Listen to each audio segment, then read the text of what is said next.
每日讀經與主同行，希伯來書第12章。既然看見信心偉人嘅見證，咁信徒應當點樣嘅回應呢？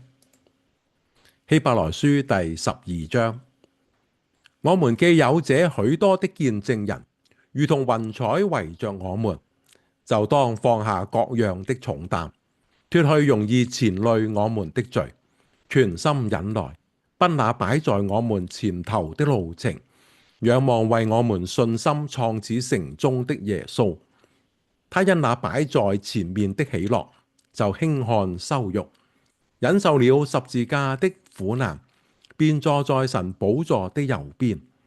那忍受罪人這樣頂撞的，你們要思想，免得疲倦灰心。你們與罪惡相爭，還沒有抵擋到流血的地步。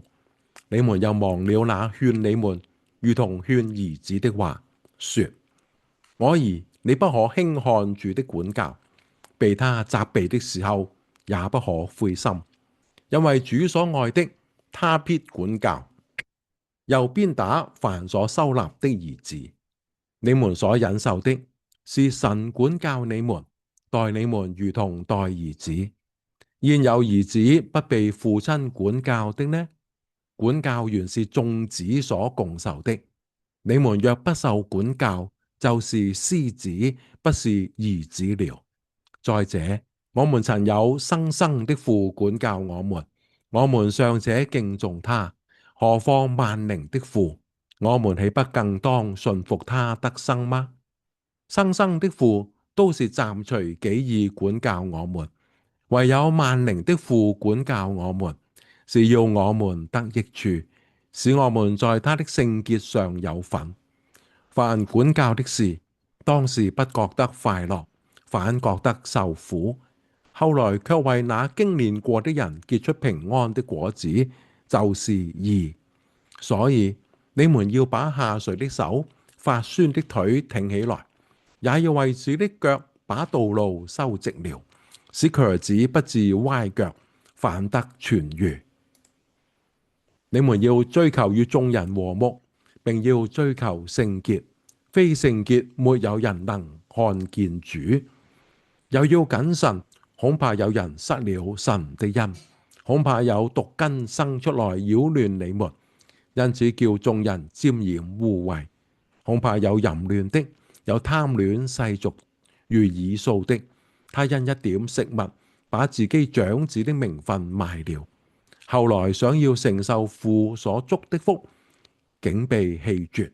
雖然嚎哭切求，卻得不着，門路使父親的心意回轉。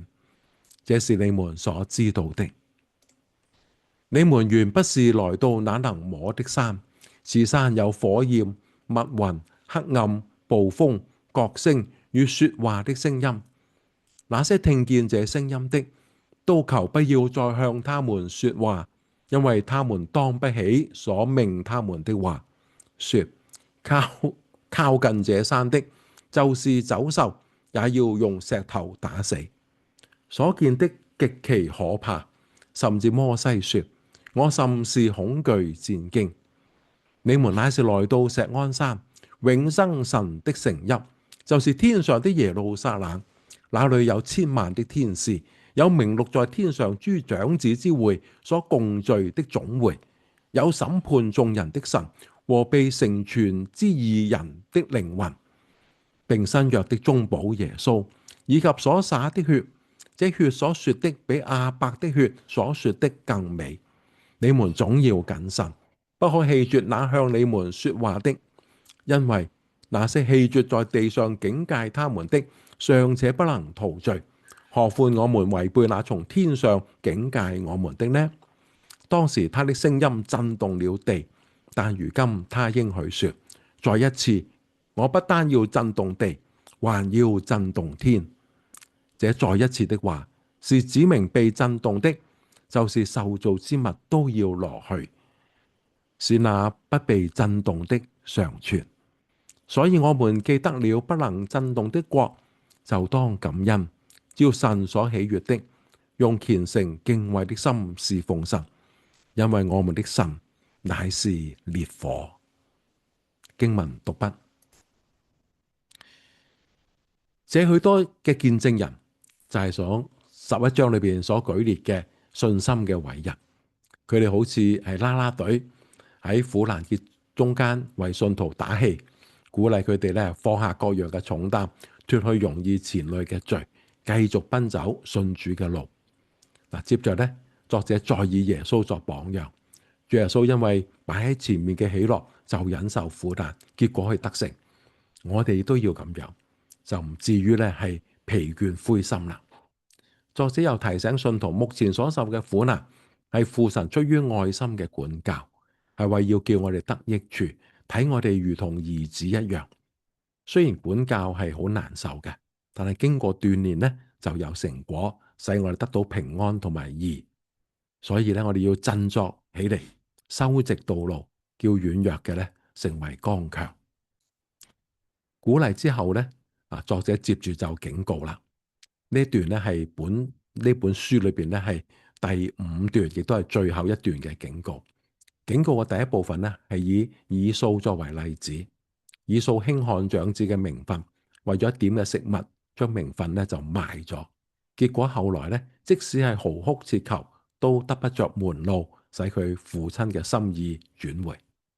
所以作者告誡信徒唔好輕看基督徒嘅身份，喺追求與眾人和睦嘅同時，更加要追求聖潔，因為非聖潔，沒有人能夠見到主。唔好容讓淫亂同埋貪戀世俗嘅事咧擾亂教會。而警告嘅第二部分咧係用西奈山同錫安山作一個對比。舊約嘅時候，神喺西奈山降臨，頒布律法，顯出好大嘅威嚴。咁嗰啲唔肯守律法、棄絕神嘅人，佢哋尚且不能逃罪。